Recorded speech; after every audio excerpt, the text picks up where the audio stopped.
Hi students, how are you all? I hope you are all doing good. Today's our interesting topic is about nature of electromagnetic radiation and the electromagnetic theory. And students, if you see this theory, the scientist name James Clerk Maxwell. So that this theory was put forward by James Clerk Maxwell in the year 1864. So students, the main postulates we are going to see. See students, the first one is about radiant energy. If you see, the energy is emitted from any source, just like the heated rod or the filament or a bulb through which electric current is passed continuously, the form of radiations or waves, this is known as radiant energy. See students, and number 2 is the radiations consist of electric and magnetic field. If you see the structure of a wave, this is the direction of the propagation, and here this is electric field. This is electric field and this is magnetic field.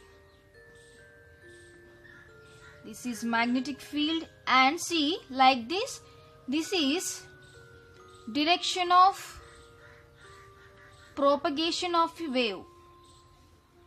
Direction of propagation of a wave, students. And the radiations consist of electric field and the magnetic field oscillating perpendicular to each other and both perpendicular to the direction of the propagation of the radiation. Okay students, these radiations possess wave character and travel with the velocity of light. That means velocity of light, that is nearly 3 into 10 power 8 meter per second. This is nothing but speed of the light. Because of these characteristics, the radiations are called electromagnetic radiations or electromagnetic waves. These waves do not require any material, medium or propagation. For example, rays from the sun reaches us through space, which is a non-material medium. Okay students, let's see some wave characteristics. And see, if you see the structure of the wave, here see students, height of the crest. This is the direction of the propagation of the wave, and the upper part of the wave is known as crest.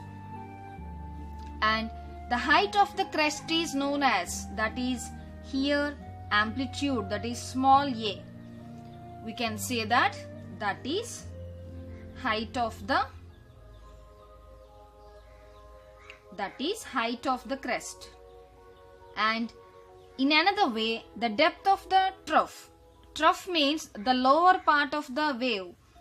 This is known as trough. T-R-O-U-G-H, trough. So this is also called as an amplitude.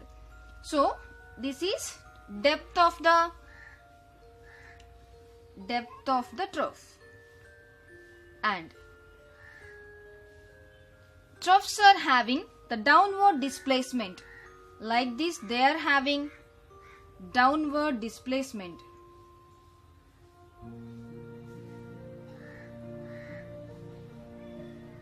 And students, if you see the wavelength, how can we define that wavelength means? Here see students, distance between two adjacent crests, that is denoted by the symbol lambda. Distance between two successive crests or else two successive troughs, also called as wavelength. And this wavelength can be measured with the units microns, micrometers, nanometers and picometers. And students, the value 1 nanometer is equal to 10 power minus 9 meters and 1 picometer is equal to 10 power minus 12 meters. And students, This wavelength can be measured with the units microns, micrometers and nanometers and picometers. Okay students, and one more important point for this, the wave motion. Wave motion can be depended upon the wavelength, that is known as lambda, the wavelength, and students frequency, and basing upon the velocity and the amplitude. Students, these are all also called as the important characteristics of a wave. Okay, let us start one by one. What are these definitions and what are its units and what is the use of these? We can see clearly. And the first one is students wavelength. Wavelength already I explained you. Wavelength. It is defined as the distance between any two successive crests or troughs. It is represented by the letter lambda and is expressed in angstrom units or meters and centimeters and millimeters also. Sorry, centimeters and nanometers students. The values, let us see. 1 angstrom is equal to 10 power minus 8 centimeters is equal to 10 power minus 10 meters students. And 1 nanometer is equal to 10 power minus 9 meters, and 1 picometer is equal to 10 power minus 12 meters, as I said you previously. And this is about the wavelength. And the next one is about frequency students. Frequency of a wave is defined as the number of waves, that means at the number of waves passing through a point in 1 second. Like the students, number of waves, if they travel through this one point in 1 second of time, it is represented by the letter nu. This is known as nu. And it is expressed in hertz, Hz, hertz, or cycles per second.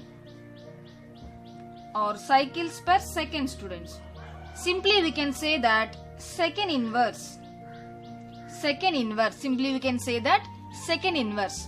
This is about frequency, and students, value of 1 hertz is equal to 1 cycle per second. This is the value of 1 hertz, 1 cycle per second. Okay students, now about velocity. Velocity of a wave is defined as the linear distance travelled by the wave in 1 second. The linear distance travelled by the wave in 1 second. It is represented by the letter small c. It is expressed in centimeter per second or meter per second and also meter second inverse.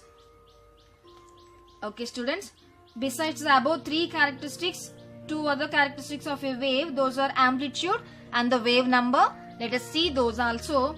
Amplitude, as I said previously, amplitude is a wave height.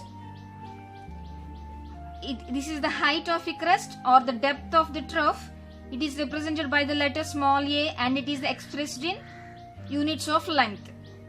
And students, very important thing, that is wave number. The wave number is defined. The wave number. It is defined as the number of waves present in 1 centimeter length. Evidently, it will be equal to the reciprocal of the wavelength students. It is represented by the letter nu bar. We can read it as nu bar, and students, for this formula is nu bar is equal to 1 by lambda. 1 by lambda. If lambda is expressed in centimeters, nu bar will have the units of centimeter inverse. Did you understand students? If the lambda is expressed in centimeters, nu bar will have the units centimeter inverse. Here students, one relationship between the velocity and the wavelength and the frequency of a wave. Let us see that. Velocity with the wavelength and the frequency of a wave. The relation is c is equal to nu into lambda.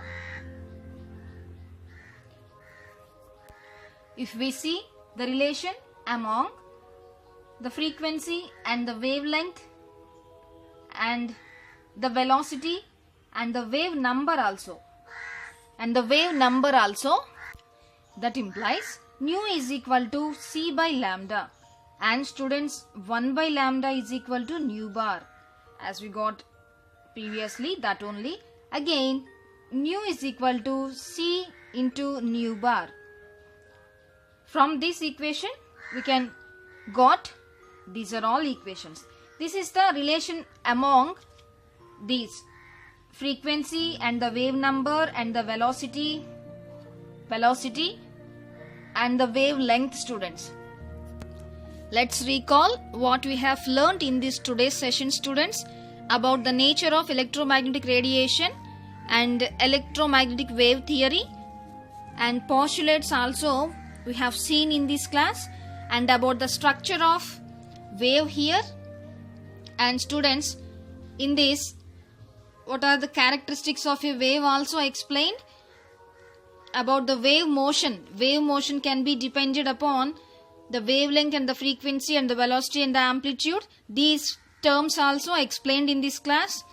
Then some important characteristics of a wave also explained, and the relation among velocity and the lambda, frequency and the wave number also explained.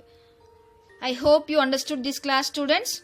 If you have any doubt, you can convey that in the comment section. Please subscribe to this channel. If you like this video, you can share to your friends, students. Thank you so much.